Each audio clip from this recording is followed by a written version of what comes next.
The greatest thing about me, Kat Hoyt, is I really couldn't tell you. Had you asked me that question 11 years ago when I was 6, I would not have hesitated to tell you I'm fast, I'm smart, I'm funny, I'm cool, the list would go on. So why is it that now that question is one of the hardest ones to answer? Is it because I have matured and now possess a great amount of humility? Is there genuinely nothing great about me anymore? Or is it something else? Before I begin, I have to get a little sentimental. I forgot the mic. Wait, hold on.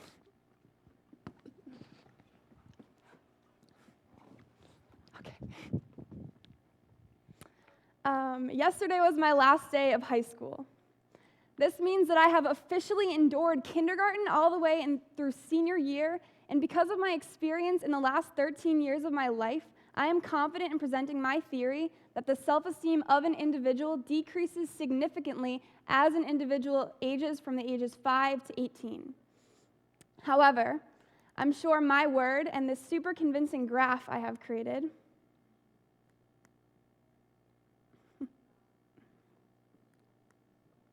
This super convincing graph I have created is not enough for you, so I did do some research. According to an article by the UC Davis Medical Center in Sacramento, California, self-esteem is how we perceive our value to the world and how valuable we think we are to others. The self-esteem of a given individual is determined by both external and internal factors. External factors are, shockingly enough, external. They come from the environment around you. This can be your school, home, place of work, or any environment you find yourself in regularly. External factors play a large role in the ways in which people think or feel about themselves. Internal factors are those that come from within you and relate to how you mentally treat yourself. When it comes down to it, external factors shape internal factors, and internal factors shape your self-esteem. This is because your perception of your value is an internal perception of yourself.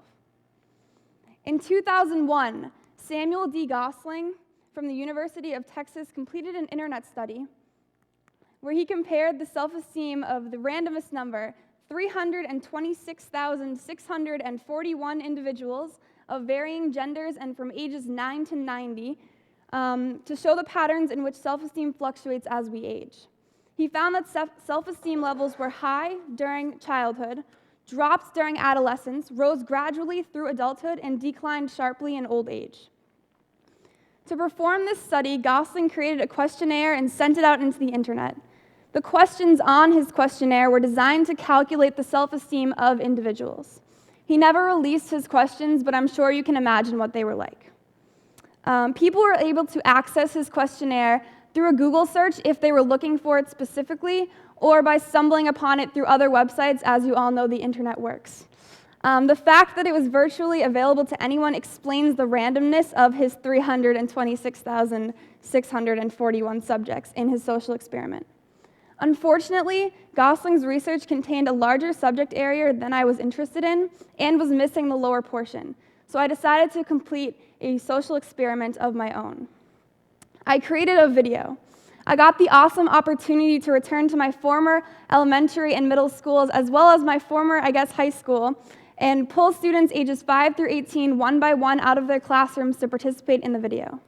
I didn't tell them any background information about my talk. I just sat them down, turned the camera on, and asked, "What is the greatest thing about you?" I asked the question to 147 kids, but in an effort to consolidate and save time, here is the abridged version of a 15-minute video which will be on my YouTube channel next week.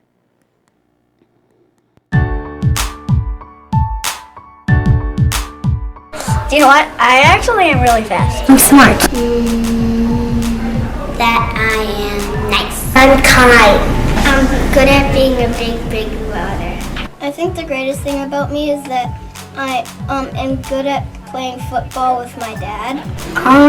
Probably that I'll do things that other kids aren't willing to do. I kind of like how I am in sports. Well, I do gymnastics, and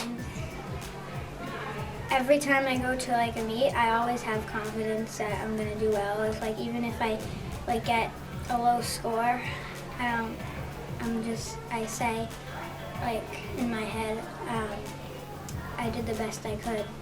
Oh, I feel confident about myself sometimes and how I believe in what I can do. Probably that I have a lot of talents. Well, the greatest thing about me is that, well, I'm kind of popular. That I'm smart and like I'm brave all the time. Well, the greatest thing about me is that I'm a fun-loving person, optimistic, and I like to be creative, and I have many talents. The greatest thing of me is I'm happy. I really like about myself that I'm awesome and cool and have a lot of friends. It's probably that, well, I don't really know. I love everything about me. I'm amazing. I'm good at art, and I have a lot of friends. The greatest thing about me is my ability to play sports. I'm really good at playing soccer.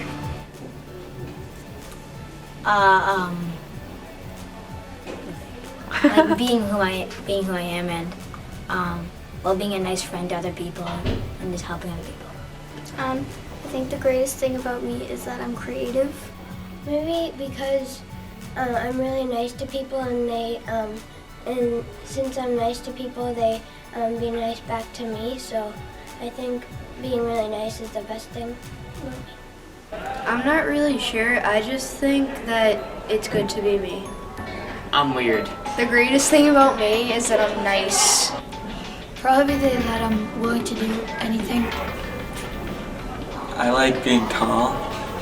The greatest thing about me is that I'm really good at soccer. Well, I'm always happy and I'm a good actor.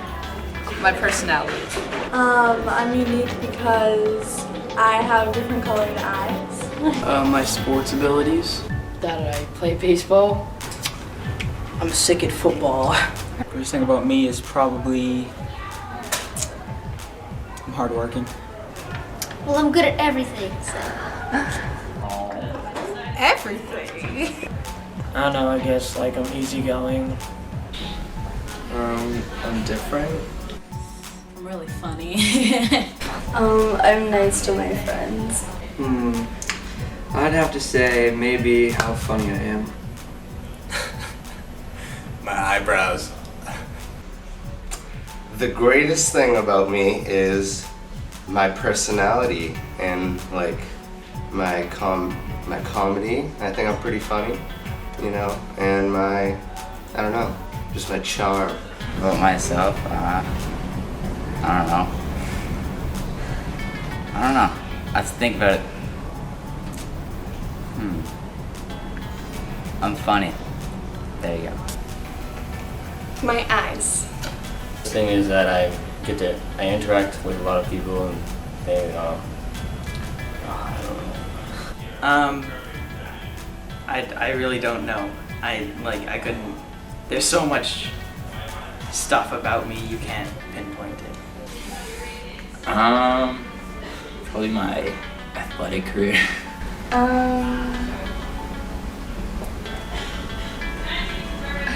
Probably guess I'm pretty funny and intelligent, I guess. I would say my musical ability. Oh my god, I don't even know. I don't know. My eyes.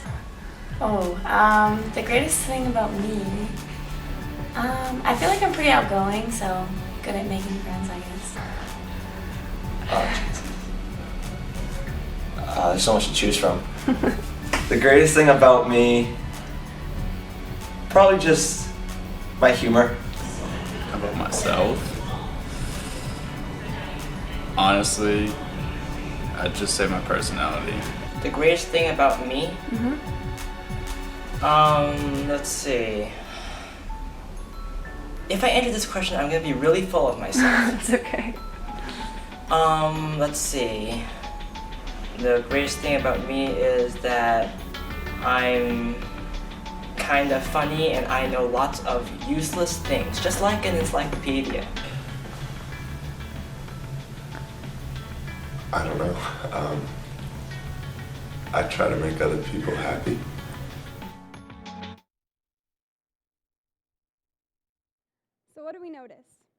For the kindergartners, other than an understandable amount of camera shyness, there is virtually no hesitation. I ask the question and they immediately spit out, I am fast, I am smart, etc. Oftentimes, the younger kids would also expand their answers and talk for several minutes about how they beat their dad in a foot race last week, or their sister is 3 years older than them, but they are so much smarter.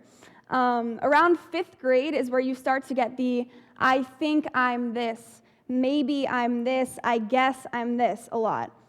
This is the beginning of kids starting to question themselves and their answers. 7th grade, regardless of gender, almost every answer is sports, sports, sports. Even more so than you see in the video, because I tried to show variety in the video. Seriously, almost every kid said sports. 7th grade is also the time that almost every single kid begins repeating the question back to me. This could be a sign of maturity, but it could also be them trying to buy some more time. I think it looks better if you're saying, oh, the greatest thing about me is, as opposed to just sitting there in silence. 7th grade is also the age where there is a lot of shoulder shrugging following the answer, and this again adds on to them questioning themselves. 8th grade and on is where you start to get the, oh, I'm awesome, everything, or oh, there's so much I can't decide. This is basically a confident way of saying I have absolutely no idea.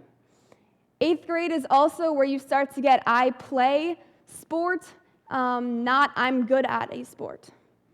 10th grade on, you notice a serious increase in the pause between the question and the answer. Throughout all of the high school kids, you see a majority of just the same 4 answers over and over, and those are eyes, the sport you play, funny, or personality. They're pretty safe answers. Never in my life have I heard someone say, wow, she has really ugly eyes. Additionally, a lot of high school students answer in the form of the question or laugh in the form of a question or laugh at the end, which again makes the answer safer. If you answer confidently and say, I'm great at soccer, someone can say you sound really full of yourself. But if you say, I don't know, I guess I'm good at soccer, it's safer. It's also interesting to mention that after every time I shot a clip, I explained to the person I was videotaping what I was doing for the project. A lot of the older kids told me that the giant pause between their question and answer was not that they couldn't think of anything, but that they thought of something and then were worried of what other people might think if they said that, if they would sound obnoxious or full of themselves. So overall, I think it is clear that there is in fact a correlation between age and self-esteem, but now we need to understand why and how we can change it. There are 5 major factors which influence our self-esteem, and I have created a trick to help you memorize them. Using each letter of the word trick, you get triumph, response, image, comments, and key events. So I'll start with triumph, or success.